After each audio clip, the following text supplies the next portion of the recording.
Toy Soldiers, Executive Decision, Invasion USA, The Peacemaker, True Lies, Air Force One.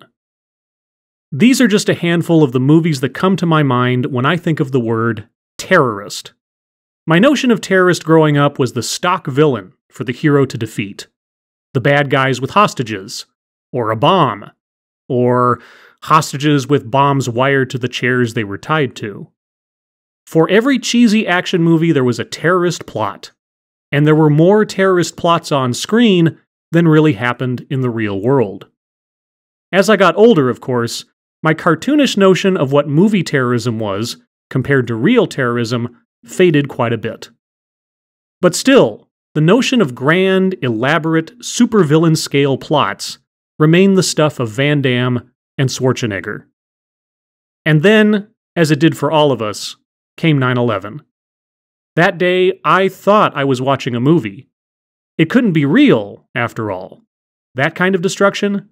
It had to be a special effect. And now it is mid-2017, and, without much hyperbole, terrorist attacks of the kind that used to be screenplay fodder occur nearly every day, in the West, in the Middle East, and in so many other places. The thinnest of silver linings, for the sake of my humanity, I suppose, is that I have not become completely inured to the horror of it all.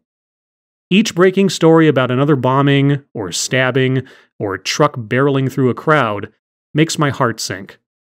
The madness is constant now. The counterpoints of humanity and charity in each aftermath is a bittersweet victory. But it goes on, and on, and on, without end, with no end in sight. With each new incident, draped over all of my feelings of sadness and horror and anger, is the unending sense of helplessness. Because it's a line from another movie that keeps popping into my head lately.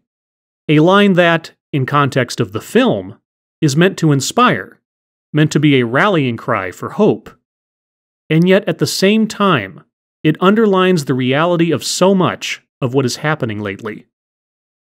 Beneath this mask is an idea, and ideas are bulletproof. I don't have a solution. I don't have any words to inspire. The usual rhetoric all rings hollow in the face of one attack after another. I'd like to counter that bad ideas inevitably fail and fade away, but we're still fighting bad ideas from over 1,400 years ago. So, why bother with this sullen rant? Why complain about horrible events that, at this point, occur with the same regularity and with about as much preventative attributes as natural disasters? Catharsis of a kind, I suppose. Maybe something I can come back to in the future and be reminded about the bad old days, from when things are much, much better. I don't know. I just don't know. As always, thank you for listening.